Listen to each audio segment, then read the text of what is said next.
L'histoire du roi Arthur et de son épée Excalibur est l'une des légendes britanniques les plus connues.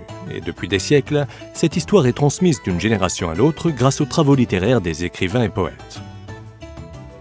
En réalité, il y a beaucoup de versions qui diffèrent les unes des autres, mais ce que nous allons évoquer ici, ce sont les plus connues.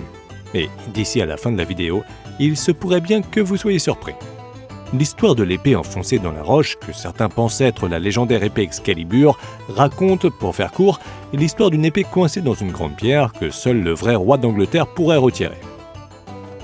Il était peu probable que quiconque arrive à tirer l'épée de la roche, mais comme le racontent beaucoup d'histoires, il y a beaucoup de monde qui a voulu tenter sa chance pour devenir roi d'Angleterre, des vieux comme des jeunes, des forts comme des faibles. Mais rien à faire, même les hommes les plus musclés du royaume n'arrivaient pas à retirer l'épée de la roche. Seul le roi Arthur réussit à accomplir cela. Il réussit à faire ce qui semblait impossible à tout le monde. Et lorsqu'il retira l'épée de la roche, alors cela montra qu'il avait été choisi par le destin pour devenir roi et seul héritier du Pendragon, le roi légendaire de la Grande-Bretagne post-romaine.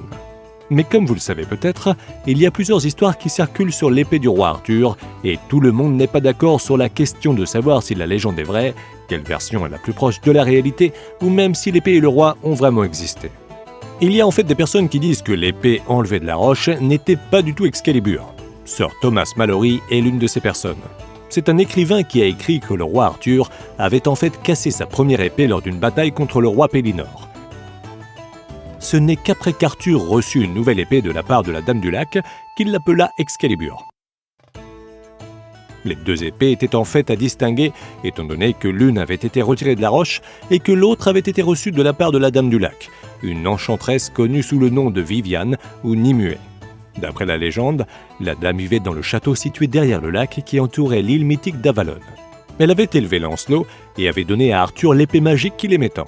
Dans certaines histoires, alors qu'Arthur était proche de la mort, il avait relancé l'épée dans le lac pour que ses ennemis n'en prennent pas possession, la Dame du Lac l'attrapant et la ramenant dans son château.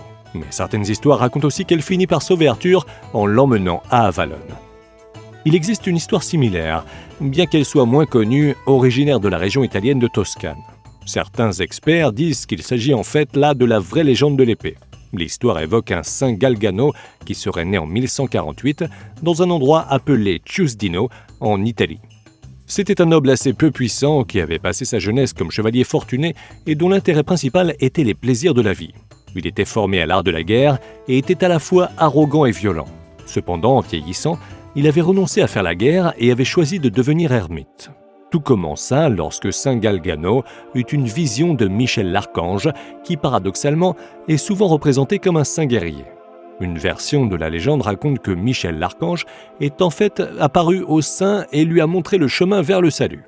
L'ange lui aurait même fourni des informations sur l'itinéraire à prendre pour lui permettre de réaliser son destin. Le jour suivant, il déclara à tous ses intentions de devenir ermite et il trouva une caverne dont il pourrait faire sa maison. Bien sûr, sa famille et ses amis se moquèrent de lui. Mais c'est la suite de l'histoire qui est la plus étrange. Sa mère persuada Galgano de voir sa fiancée une toute dernière fois avant de renoncer complètement au plaisir terrestre. Portant ses habits de noble, il se mit à cheval pour aller la voir. Mais sur la route, son cheval fut soudain effrayé et se cabra sur ses pattes arrière, jetant Galgano au sol. Galgano sentit ensuite une force invisible qui le souleva du sol et il entendit la voix d'un ange qui le guida jusqu'à Montesiepi, une grande colline située près de sa ville d'origine. Lorsqu'il atteignit le pied de la colline, il entendit une voix séraphique lui disant de rester immobile et de regarder au sommet de Montesiepi. C'est là qu'il eut la vision d'un temple rond devant lequel se tenaient les 12 apôtres entourant Jésus et Marie avec une voix qui lui disait de monter sur la colline. Et c'est là que se termina la vision. Alors qu'il s'approchait du sommet, il entendit à nouveau une voix lui ordonnant de renoncer à ses désirs terrestres. Saint Galgano décida alors de refuser, étant donné qu'une telle chose était plus facile à dire qu'à faire. Il dit ensuite qu'accomplir un tel exploit serait aussi facile pour lui que rompre une pierre avec une épée, ce qui, comme vous le savez tous, est une chose impossible. Mais pour prouver qu'il avait raison, Saint Galgano tira son épée de son fourreau et la jeta contre les pierres qui étaient à ses pieds. À sa grande surprise, l'épée entra dans une roche, comme s'il était en train de mettre un couteau chaud dans du beurre. Ayant compris que c'était un message divin, Galgano décida de vivre en permanence à Montesiepi en tant qu'ermite, dans la pauvreté. Des paysans venaient souvent le voir pour obtenir sa bénédiction et il devint l'ami des animaux sauvages avec lesquels il vivait. Et d'après la légende, le diable lui envoyait un jour un assassin déguisé en moine pour le tuer. Mais le saint survécut grâce aux loups avec lesquels il vivait, qui attaquèrent et dévorèrent l'envoyé du diable. Mais voici ce qui est intéressant. Tout cela ressemble à de purs mythes, mais l'épée que Galgano fit entrer dans la roche existe vraiment. Galgano Giudotti mourut en 1181 à l'âge encore jeune de 33 ans. Son enterrement attira beaucoup de monde à l'époque, et l'année suivante, l'évêque de Volterra confia Montesiepi aux moines cisterciens qui eurent pour mission d'ériger un monument à la mémoire de Galgano. La construction de la grande chapelle ronde commença en 1185. Elle fut appelée Cappella di Montesiepi et est située juste au-dessus de l'abbaye principale. Vous n'y croirez peut-être pas, mais la légendaire épée de Saint Galgano s'y trouve toujours aujourd'hui. Pendant des siècles, à l'exception des plus croyants, tous croyaient que l'épée dans la roche de Montesiepi était un faux. Mais c'est au XXIe siècle, grâce au développement de la technologie pouvant déceler les faux, que des recherches montrèrent que la composition métallique et le style de l'épée correspondaient en effet au XIIe siècle. Sa finition est simple, avec un pommeau plat terminé par une forme d'œuf tronqué.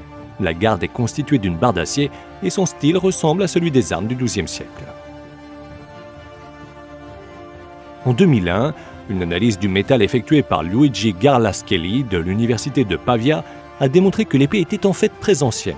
Une analyse à l'aide d'un radar fut réalisée et révéla une cavité de 2 fois 1 mètre sous l'épée qui pourrait en fait contenir la dépouille de Saint Galgano. Mais le plus bizarre est encore à venir. 2 bras humains momifiés ont été retrouvés à la chapelle de Montesiepi. Après une datation au carbone, il s'avère qu'ils datent eux aussi du XIIe siècle.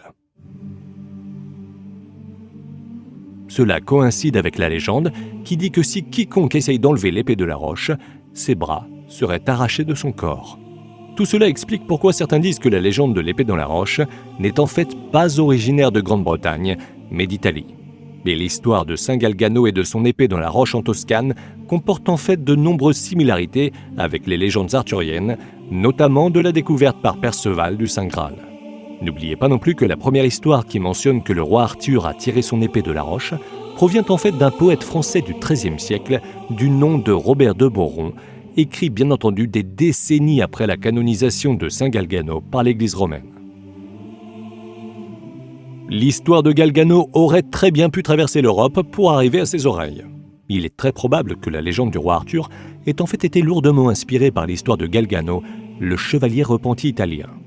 Ce qui est intéressant avec ces 2 histoires, c'est qu'elles comportent de nombreux éléments similaires, mais chacun porte un message unique et vise un objectif différent. La légende arthurienne de l'épée est une histoire qui dénote un pouvoir et une certaine gloire, ainsi que les qualités mythiques du roi Arthur, même si certaines légendes nous disent que le roi Arthur faisait partie des méchants à la fin de sa vie et qu'il était effrayé par la prophétie portant sur son fils Mordred, qui disait qu'il serait la source de sa chute. C'est cela qui poussa le roi à devenir complètement paranoïaque. Il emprisonna son fils, le mit sur un bateau et l'envoya au beau milieu de la mer. D'après la légende, le bateau finit par couler, laissa pour seul survivant Mordred, qui finit par tuer Arthur, comme l'avait prédit la prophétie de Merlin. Pour sa part, l'histoire de Saint Galgano est une histoire de foi, d'humilité qui évoque son chemin vers la vertu qui l'a poussé à faire le contraire de ce qu'on lui disait, à prouver quelque chose d'impossible en jetant son épée contre des roches incassables. Et même s'il se pourrait que l'histoire de Saint Galgano Giudotti soit un peu exagérée, un peu comme le roi Arthur et Excalibur, ce sont des légendes que l'on est très loin d'oublier. De plus, l'histoire de Galgano a bien l'air d'être vraie. Le temple rond de Montesiepi existe encore aujourd'hui et abrite toujours l'épée légendaire que l'on pense être celle de Galgano, ainsi que les bras momifiés de l'homme qui aurait essayé de prendre l'épée. Et si vous vous posez la question, oui, l'abbaye de San Galgano de Montesiepi existe toujours elle aussi, et si vous voulez voir ce qui pourrait être la vraie Excalibur, alors l'endroit est devenu une vraie attraction pour les touristes grâce à sa grande beauté, son histoire et son architecture. Nous espérons que vous avez aimé cette vidéo. Aimeriez-vous aller voir l'épée à Montesiepi? Dites-le nous en commentaire.